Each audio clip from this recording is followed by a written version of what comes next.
Silver just hit 66 an ounce. That sentence alone should signal a historic moment. But here's the problem. Dealers won't buy it. Not online, not over the phone, not even in person. A commodity at record prices, with no real buyers. This is the kind of contradiction that should not exist in a functioning market. If silver is worth $66, someone should be desperate to take it off your hands. If silver is scarce, premiums should explode and liquidity should improve. If prices are real, markets should clear, but they aren't. Instead, something stranger is happening. Quotes disappear. Buy buttons turn into a call for availability. Refiners delay settlements. Wholesalers quietly say, "We're not taking delivery right now." And the most disturbing part? This has happened before. Not just once, but repeatedly, right before major financial stress events. Because when a market shows you a price without a buyer, it's not a rally, it's a freeze. And freezes don't start with headlines, they start with silence. So the real question isn't, why did silver hit 66? The real question is, why does no one want to touch it? To understand that, we have to rewind. Far before $66, far before inflation, far before social media traders. We have to go back to the moment silver stopped being money, but never stopped behaving like it was. What silver really is, silver isn't just another metal. It's not oil, it's not copper, it's not wheat. Silver sits in a rare, uncomfortable position between money and material. For thousands of years, silver was money. Empires rose on it, wars were funded with it, currencies were defined by it. The Roman denarius, the Spanish piece of 8, the British sterling system, all silver-based. In fact, the word salary comes from salarium, a silver payment to Roman soldiers. Silver wasn't chosen by accident. It was scarce, but not too scarce. Durable, divisible, portable, universally recognized gold was for kings, silver was for everyone else, and that's where the problem began. Because once governments realized silver constrained power, they began trying to escape it. Silver versus control. For centuries, money was limited by metal. If you wanted to spend more, you had to mine more. If you wanted to fund a war, you had to tax or borrow real wealth. That changed slowly. And then suddenly, paper claims replaced metal. Banks issued more receipts than silver they held. Confidence filled the gap. Until it didn't. Every silver crisis in history follows the same pattern. Too many claims, too little metal, a loss of trust, forced rules to stop withdrawals. Sound familiar? In the 1800s, governments faced constant silver shortages. So they did what governments always do. They changed the rules. Silver was demonetized, remonetized, capped, fixed, and suppressed, again and again. But silver never stopped being a truth detector. When currencies weaken, silver reacts. When trust erodes, silver moves. When systems strain, silver disappears. And every time silver behaves incorrectly, authorities insist it's just a commodity. Until it isn't. Enter the modern system, paper silver. Fast forward to the late 20th century. Silver is officially no longer money, but it trades like one. Instead of coins and bars, the market shifts to futures contracts, ETFs, unallocated accounts, synthetic exposure. In theory, this creates liquidity. In reality, it creates leverage.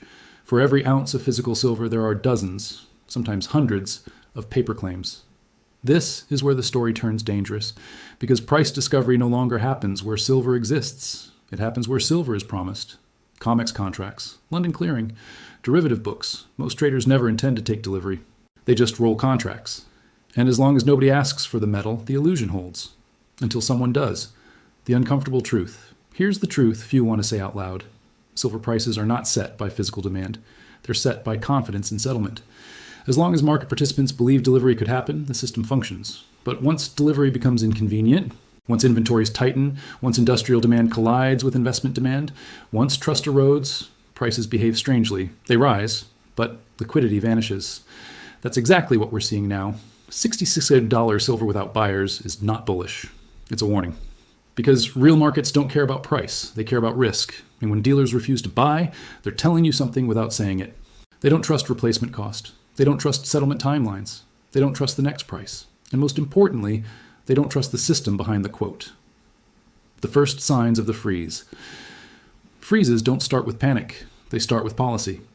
Temporary suspension, inventory management, volatility protocols, liquidity preservation, all harmless words until you realize what they mean. They mean we can't hedge, we can't source metal, we can't guarantee settlement, we don't want exposure. So dealers step back. Not because silver is worthless, but because it might be too valuable. And that paradox is at the heart of this story. Delayed question. So if silver is rising, if inflation is real, if industrial demand is exploding, if investment interest is surging, Why would anyone not want to buy? That answer doesn't live in today's charts. It lives in the origin of the current system. And to understand it, we have to go back to the moment silver stopped being money officially and started becoming a liability. The moment silver became a problem. Silver didn't fall out of favor because it failed. It was pushed out because it worked too well. By the early 20th century, governments faced an uncomfortable reality. Silver constrained expansion. Every silver-backed currency imposed discipline. Every ounce demanded accountability. Every redemption threatened control. And control was becoming more important than stability.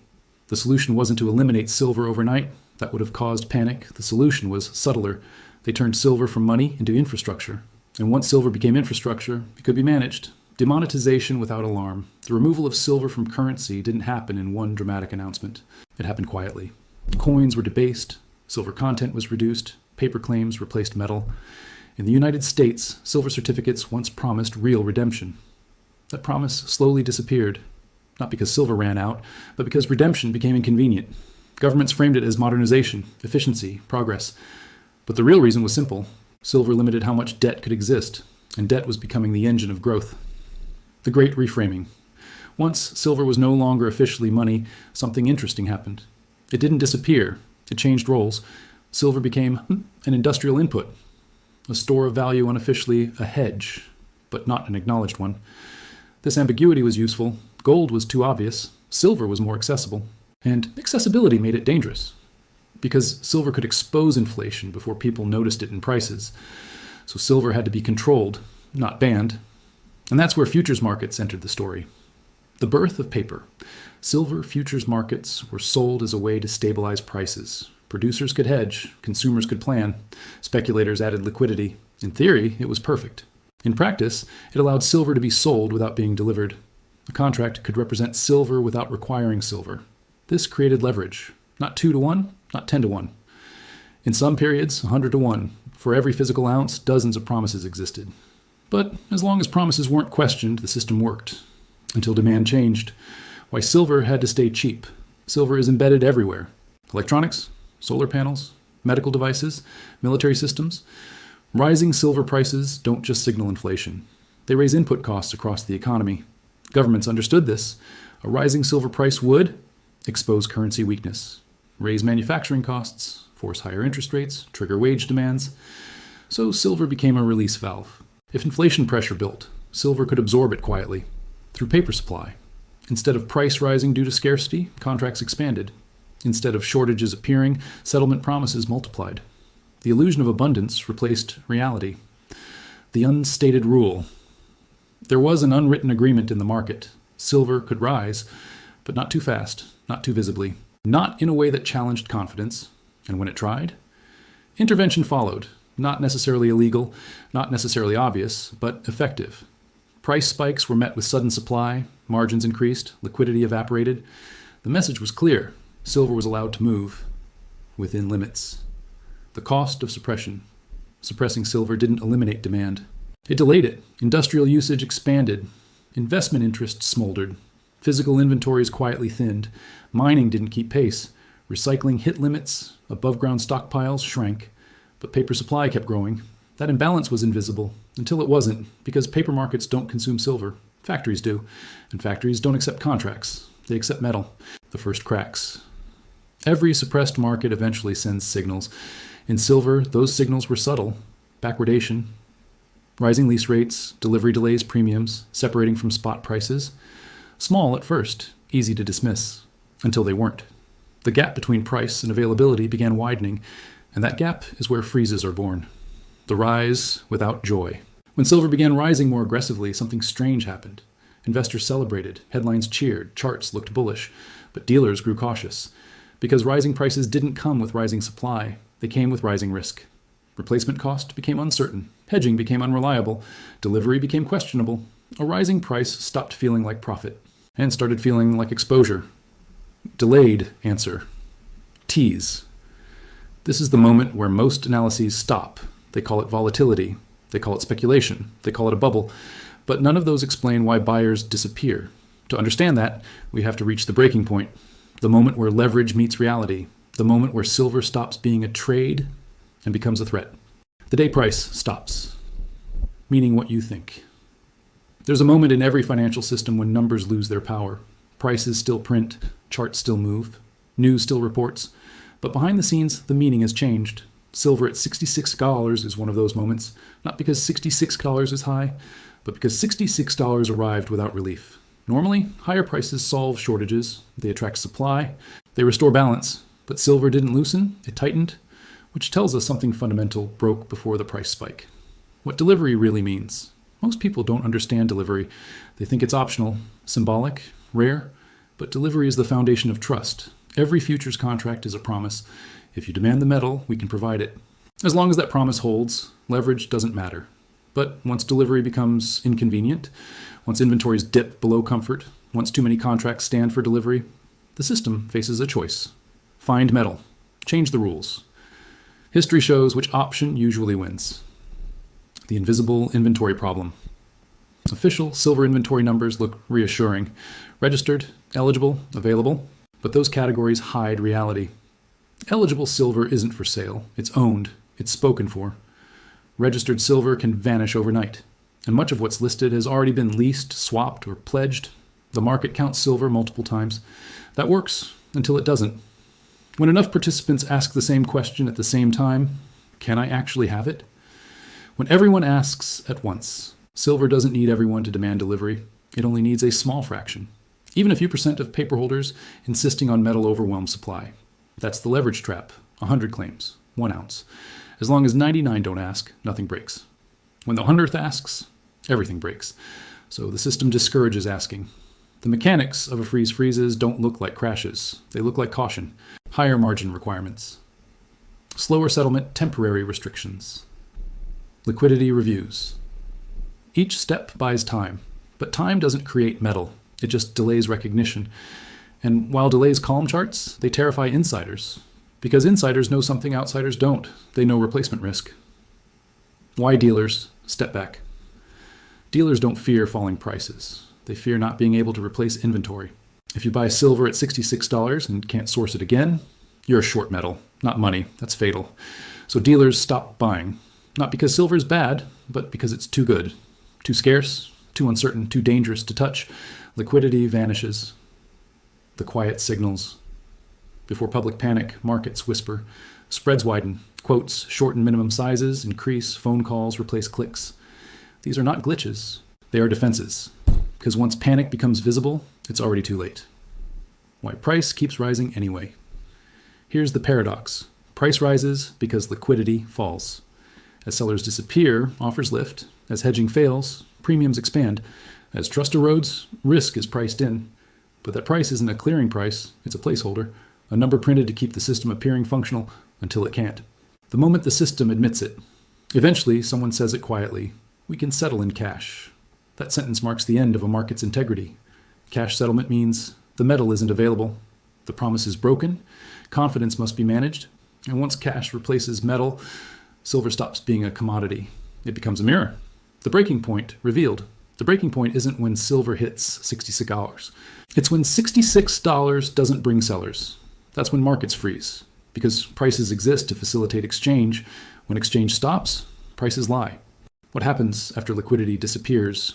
When a market freezes, nothing explodes. There are no sirens, no red banners, no emergency broadcasts.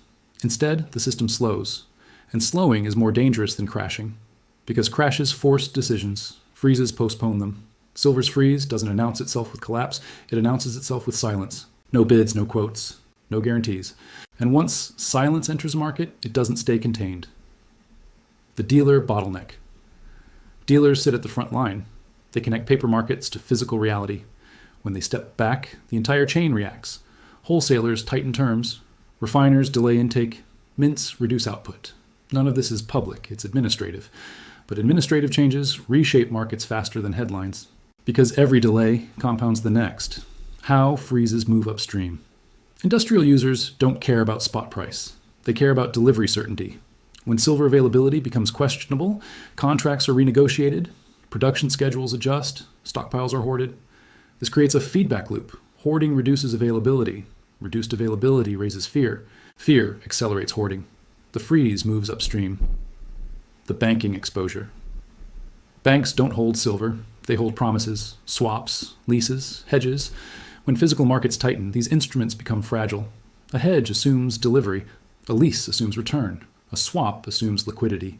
Remove any of those, and balance sheets strain, so banks reduce exposure quietly, which removes more liquidity. Shoe takes the loss. Losses and freezes don't appear as write-offs. They appear as missed opportunity. Contracts rolled instead of settled. Deliveries deferred. Profits postponed. The public doesn't notice, but insiders do. Because these temporary measures accumulate until they're permanent. The public signal. Eventually, the freeze reaches visibility. Not through prices, but through behavior. Higher retail premiums. Longer wait times, purchase limits, out-of-stock notices. At that point, the narrative changes. The problem is blamed on logistics, demand spikes, manufacturing issues, never on the system. Why authorities stay quiet? Acknowledging a freeze means acknowledging fragility, and fragility undermines confidence. So silence is policy. Markets are functioning. Liquidity is adequate. Volatility is normal until it isn't. By the time official language changes, the damage is done. The spread to other markets. Silver doesn't exist in isolation. It intersects with currency confidence, energy costs, manufacturing supply chains. When silver freezes, it signals stress elsewhere. Other markets notice, and they adjust, sometimes preemptively, which spreads the freeze, the emotional turn. This is where sentiment shifts. Not excitement, not greed, but unease. People sense something is wrong, even if they can't articulate it. They stop asking, how high can it go? And start asking, can I get it? That's when psychology changes. Why this feels familiar. Every major financial disruption follows this pattern. 2008 didn't start with collapse. It started with funding freezes. 2020 didn't start with panic. It started with liquidity shortages. The event comes later. The freeze comes first. Silver is flashing that signal now. When authorities step in, freezes eventually demand response, not because the public complains, but because institutions do. Clearing members call. Banks ask questions. Industrial users push back. That's when authorities act. Quietly, not with speeches, but with mechanisms. The first fix, more paper. The fastest solution is always the same. Add supply, not physical supply. Paper supply, more contracts. Extended settlement windows, expanded eligible inventory definitions. On paper, the problem disappears. Liquidity returns, temporarily, but the imbalance remains. Promises multiply faster than metal. Why this feels like relief? Paper fixes calm prices. Charts stabilize. Volatility falls. Headlines relax. For outsiders, it looks like success. For insiders, it looks like delay. Because nothing fundamental changed. No mines opened overnight. No stockpiles refilled. No trust rebuilt. Only time was bought.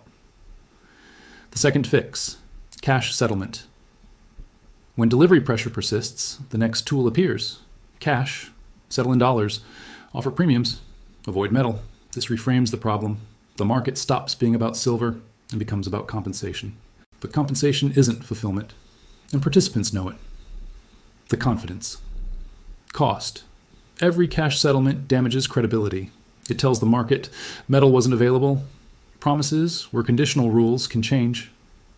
Once participants internalize that, they adjust behavior, demand becomes less flexible, trust becomes selective, risk tolerance shrinks. The third fix. Regulatory language. Words matter. Authorities use them carefully. Orderly markets. Extraordinary conditions. Prudential adjustments. These phrases don't solve problems. They manage perception. But perception has limits, especially when reality intrudes. Why price controls never were. Sometimes suppression intensifies. Higher margins. Position limits. Trading halts. These measures don't create supply. They punish participation. Liquidity dries further, and the freeze deepens. The paradox of intervention. Intervention is meant to restore trust, but it often does the opposite. Because it signals fear. Markets read actions, not intentions. And when authorities intervene repeatedly, participants assume fragility. Why the same fixes repeat? Why do these failed fixes return every cycle? Because acknowledging the real problem is too costly. The real problem is leverage, and leverage supports credit expansion, asset inflation, government finance. Fixing silver means confronting leverage. That's not politically acceptable, so the system patches. Again, the unavoidable outcome. Eventually, one of two things happens. Either physical supply is restored or trust permanently shifts. History suggests the latter. Once trust leaves paper markets, it doesn't come back easily.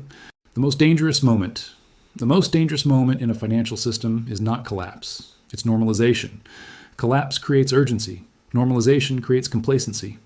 By the time silver hits $66 and dealers won't buy it, the system has already adapted to dysfunction. That's the part most people miss. They think the warning is the price. It isn't. The warning is that the system is still operating, but no longer honestly. Prices print, markets open, contracts trade, but the meaning has changed, and history tells us exactly what comes next. The historical pattern. Every monetary system built on promises follows the same arc. It starts with discipline, then flexibility, then leverage, then denial. Silver has been present at every transition. In Rome, silver coinage was clipped until trust collapsed. In medieval Europe, silver shortages froze trade. In the 19th century, silver panics exposed banking fragility. In the 20th century, silver was removed to enable unlimited credit. Different eras, same pattern. Silver doesn't cause crises, it reveals them. The modern parallel.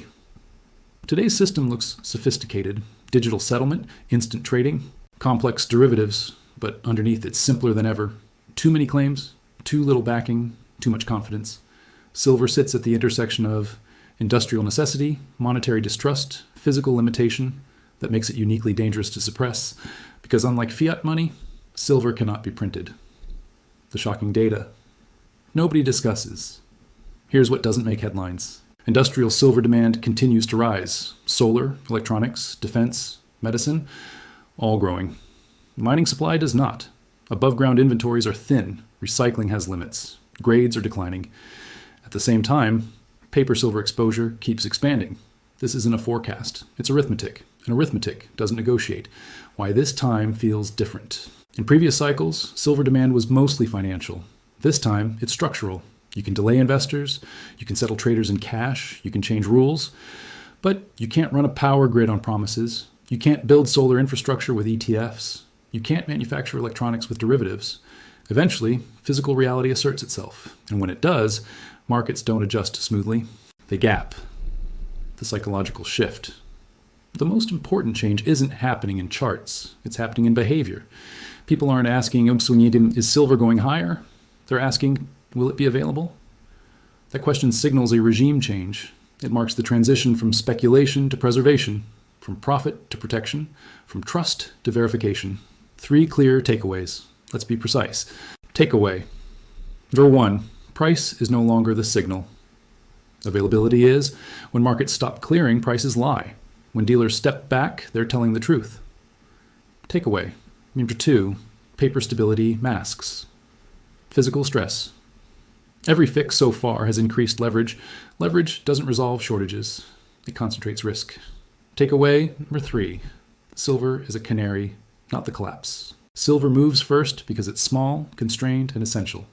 What happens here spreads elsewhere. The warning. The danger isn't that silver is expensive, and the danger is that the system is afraid of it. Markets don't fear volatility, they fear exposure. When a market refuses to function normally, it's already telling you something broke, and systems don't break evenly. They break at the edges first. The open-ended question. So here's the question to leave you with. If silver at $66 has no real buyers, what does that say about prices you're trusting elsewhere? Because silver doesn't sit outside the system, it reflects it. If this made you uncomfortable, that's intentional. Discomfort is how awareness begins. If you want more deep dive breakdowns like this, without hype, without noise, subscribe, stay curious, and question prices that exist without buyers. Because when markets freeze, they don't ring a bell. They just stop telling the truth.